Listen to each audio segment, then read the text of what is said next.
네, 오늘 이 말씀 역대상 19장 1절에서부터 7절까지의 말씀을 가지고 우리가 함께 은혜를 나누고자 합니다. 악을 선으로 갚으라라는 이 말씀이 성경에는 기록되어 있습니다. 그런데 이 말씀은 우리에게 되게 어렵게 다가옵니다. 그런데 오늘 말씀을 계속해서 제가 읽으면서 새롭게 깨달은 것이 하나 있습니다.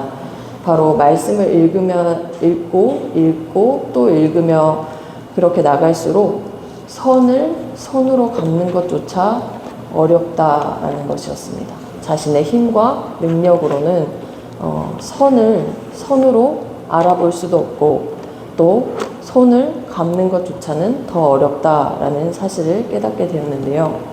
우리는 하나님께로부터 이 세상의 어떠한 것과도 비교할 수 없는 최고의 선을 선물 받았습니다. 심지어 하나님의 이 은혜, 이 사랑은 선을 선으로 갚기 위한 것이 아니었습니다. 그저 우리를 사랑하셨기에 자신의 아들을 내어주신 것, 그것이 우리에게 주어진, 이 인생에서 주어진 최고의 선인데요. 우리의 어떠한 것을 기준으로 삼지 않으시고 자신의 것을 내어주셨습니다. 그런데도 그 선에 우리의 모습은 어떠한가 라는 것이 오늘 말씀의 큰 흐름의 질문이고 또 오늘 하루를 살아가며 우리가 답해야 할 그런 말씀의 중심입니다. 말씀에 비추어 오늘 하루 우리를 뒤돌아보고 다시 한번 말씀으로 결단하길 소망합니다. 1절 말씀을 우리가 함께 읽겠습니다. 그 후에 암몬 자손의 왕 나하스가 죽고 그의 아들이 대신하여 왕이 되니. 네, 암몬 자손의 왕 나하스가 등장을 합니다. 그런데 이 사람이 지금 죽었다고 합니다. 그리고 그의 뒤를 이어서 아들이 왕이 되었습니다. 한 나라의 정권이 바뀌었으니 이제 주변국에서는 분주할 수밖에 없습니다. 정치적으로나 여러 면에서 뒤처지지 않도록 또 그 관계에 있어서 중심을 잘 잡든지 아니면 내가 더 강대국인지 아니면 약소국인지에 따라서 그 다음 스텝이 밟아져야 되는 것인데요. 다윗 역시 이제 이 나하스의 죽음을 두고 조문을 보내기 위해 사절단을 보냈습니다. 근데 이제 분명한 이유를 2절에서 밝히고 있는데 2절 말씀을 또 함께 읽어보겠습니다.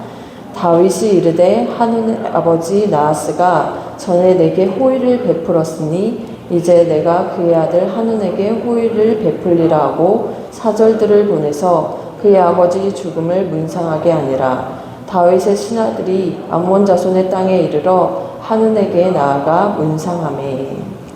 이렇게 분명한 목적을 지금 기록하고 있는데 다윗은 전에 자신에게 베풀었던 나하스의 호의를 기억했습니다. 선을 선으로 갚고자 했던 것이죠. 그렇게 아들인 한운에게 나아갔는데 그런데 어찌 되었냐면 그 마음이 왜곡되어 버렸습니다. 3절 이어서 3절 말씀을 읽어보겠습니다. 암몬 자손의 방백들이 한운에게 말하되 왕은 다윗이 조문사절을 보낸 것이 왕의 부친을 존경함인 줄로 여기시나이까.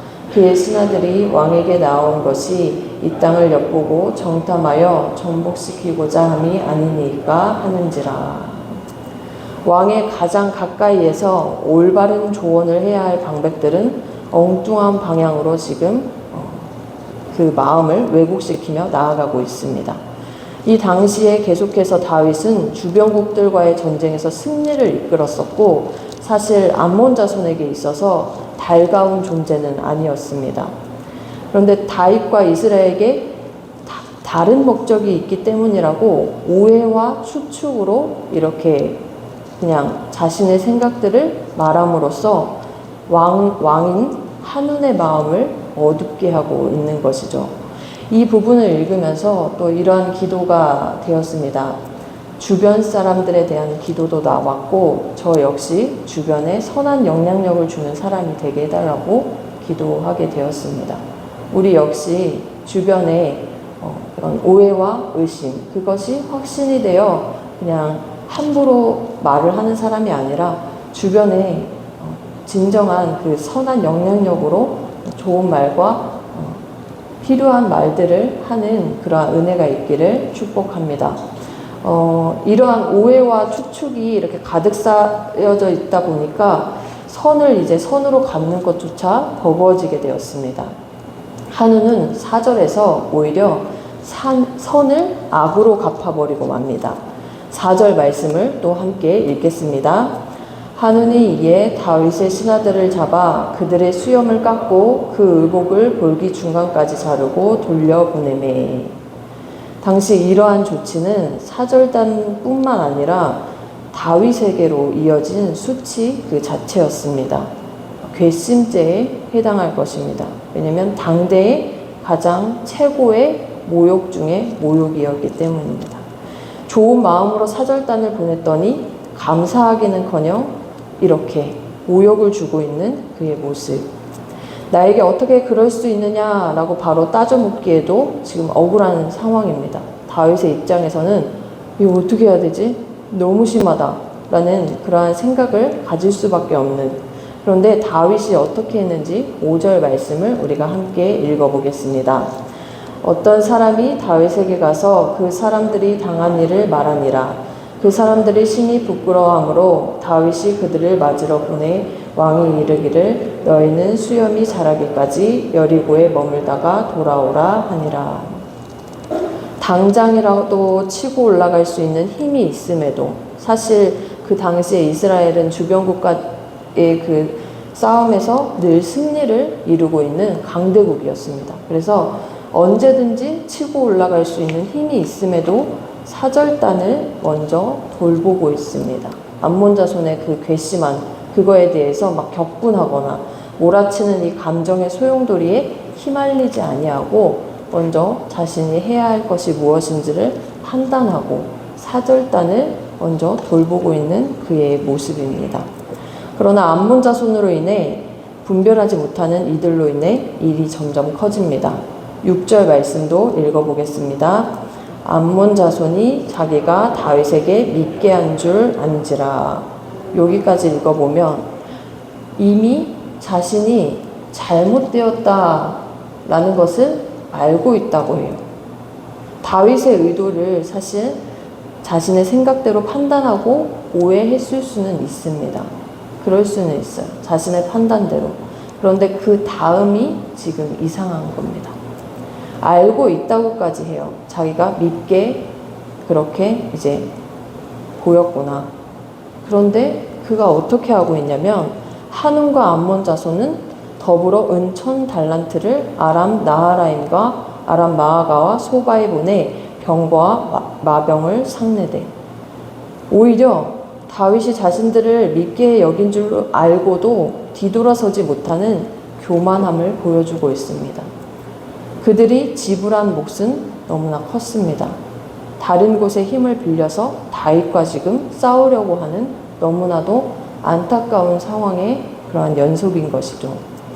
이 말씀을 읽으면서 말씀으로 오히려 저는 저에게 부어주신 하나님의 은혜를 더욱 생각하게 되었습니다. 때로는 암몬 자손과 같이 깨닫지 못하여서 그 은혜를 오해하고 의심할 때가 있습니다. 그리고 제멋대로 판단해버리고 그러한 저의 생각들을 행동해버렸습니다. 선을 선으로 갚지 못하고 말아버리는 것이죠. 그런데 그 은혜는 결코 당연한 것이 아니었습니다. 당연하다고 여기는 순간 놓쳐버리고 마는 그러한 것이죠. 하나님께서 우리에게 허락하신 은혜를 오늘 하루 다시 한번 기억하면서 그리고 그 은혜를 감사로 고백하는 우리 모두가 되길 소망합니다. 그리고 오늘 하루 주변에 분명 선을 선으로 갚을 일이 있을 것입니다. 그 일부터 이 말씀을 기억하면서 시작해보면 어떨까요? 그동안 당연하다고 여기며 받았던 호의가 있을 것입니다. 주변에. 그리고 베풀어야 할 호의가 있을 것이고요. 바로 오늘이 선을 선으로 갚을 날입니다. 나아가 이제는 악마저 선으로 이기는 승리자가 되기를 축복합니다. 그래서 우리는 다시 은혜로 돌아와야 하고 은혜로만 살 수밖에 없다는 것을 고백해야 할 것입니다. 오늘을 살아갈 힘을 은혜로 공급받아서 그렇게 살아가는 저입니다. 라는 이 믿음의 고백으로 승리하는 우리 모두 되길 소망합니다. 암몬 자손과 같은 모습이 있었다면 반드시 돌아설 힘을 달라고 또 하나님께 간구하고 그 모습을 돌이켜 하나님께로만 나아가는 우리 모두 되길 기도합니다.